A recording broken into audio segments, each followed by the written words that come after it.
Hi, my name's PJ, and welcome to our short presentation. Have you ever wondered how the rich keep getting richer while broke people stay broke and the middle class seems to be shrinking?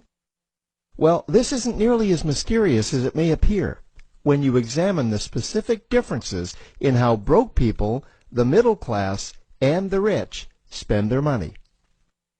Now, this is such a simple concept, yet so profound, it nearly knocked me out of my chair when I finally understood it. I'm going to show you exactly how the rich spend their money, and you can evaluate for yourself why they keep getting richer and the broke keep getting broker, and why the middle class remains so stressed out.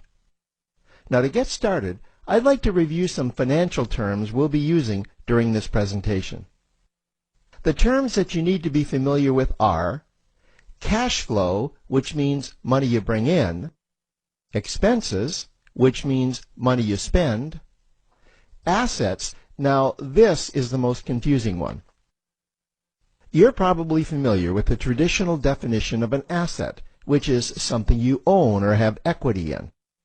However, back in the 1990s, Robert Kiyosaki introduced us to a new definition of an asset in his groundbreaking Rich Dad, Poor Dad series of books. Robert taught us that an asset is something that pays you, and that's the definition we'll be using here. Liabilities is the last term, and it's defined as things that cost you money. As an example, a house is typically viewed as an asset, but can it actually be a liability? Yes, with our revised definition, anything that costs you money is a liability, not an asset. If you have a mortgage, your house is an asset to your banker because it pays him or her every month. But could a house also be considered an asset to you? Yes, in the right circumstances it could, when it pays you money. Let's say you buy a house and you rent it out, and it paid you a positive cash flow every month after all expenses. That would then be considered an asset. Now, one more time with the terms, just to be very clear before we continue. Cash flow is money you make. Expenses, that's money you spend. An asset pays you, and a liability costs you. Now let's take a look at how broke people spend their money. Now, when I say broke people, I'm not referring to the destitute. I'm speaking about that large portion of our society that lives from paycheck to paycheck and who never seem to have any money. In fact, most times there's more month left at the end of their money, and I'm sure many of you can relate to that group. On payday, broke people buy what I'm going to call stuff. Well, what's stuff? Well, that's inexpensive things that people buy that they don't really need to survive. You go into someone's house and you can't find any counter or tabletop space in the whole house because of all the stuff on it. Their house and their cars are full and cluttered with stuff. Well, where do they get all this stuff? They buy it at the flea market, at the garage sale, at the dollar store, at the craft show. So cash flow comes in and then it goes straight out the expense column to buy stuff. You see, broke people never really educate themselves on assets and liabilities. They justify buying all of this stuff by claiming that it costs so little. But over the years, it's all they ever have. The problem is their cash flow never produced or created more cash flow.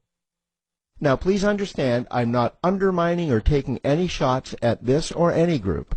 I just see a lot of financial difficulty out there, and it really doesn't need to be that way. Creating wealth isn't a mystery, it's a formula. The only reason someone doesn't create wealth is because they either don't know the formula or they don't apply the formula. Now let's take a look at the middle class. The middle class is the group that society mistakenly thinks are rich. They're not. Yes, they typically earn a six-figure income, and many of them appear rich. But it's what they buy with their money that keeps them prisoners of the middle class. What they typically buy are liabilities. Remember the definition of a liability? Things that cost you. By buying liabilities, the money gets pushed up and out their expense column. Liabilities are items like cars, boats, houses, airplanes, credit card debt. Now let's see just how this happens. The middle class gets a nice paycheck, let's say $10,000 for the month. They then split that down the middle and they pay their monthly expenses with half, and with the other half they make a down payment on a new car. The car costs $5,000 down, and after they add on the insurance and the maintenance, that liability now costs $1,100 new every single month. A few months go by and they want a boat, then a vacation home, a Rolex watch on their credit card, a vacation on their credit card. And before you know it, their liabilities have raised their expense levels to near or above their income levels. They actually spend equal to or more than they make, meaning that they have to go to work and make a certain amount of money every single month just to cover their liabilities. The other important issue with both broke people and the middle class is that normally all of their cash flow is dependent on their own effort, meaning that they've educated themselves to exchange their knowledge and expertise for someone's money. Also, the money they earn is usually the highest taxed form of income. Here's an example. An attorney is knowledgeable about law, so people pay him or her in exchange for that knowledge on an hourly basis. The problem here is that if the attorney isn't sharing that knowledge with a client, then the attorney isn't making any money.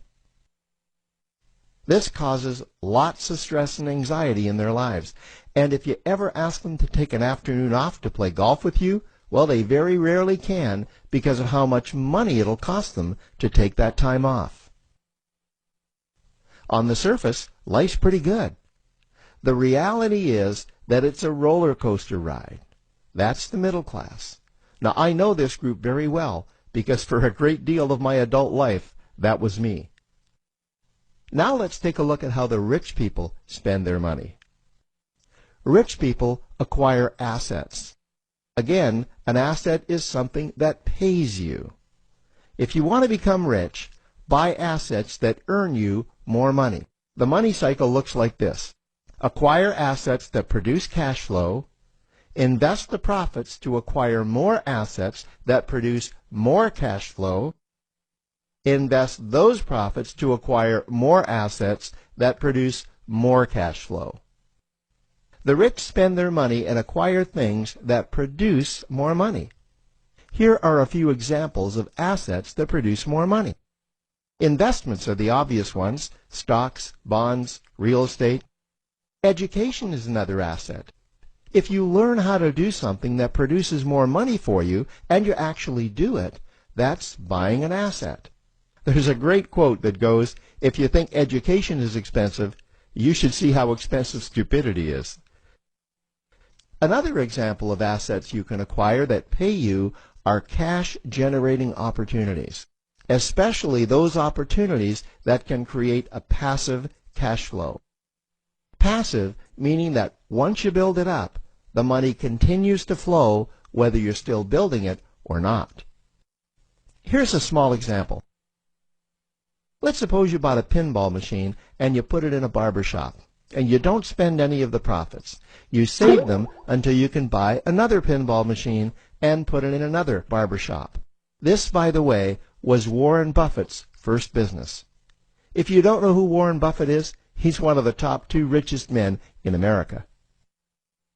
The rich are extremely eager to find those passive cash-generating opportunities because those opportunities continue to pay them month after month, year after year, long after they've stopped working the opportunity. You know, I see this happen again and again with successful entrepreneurs.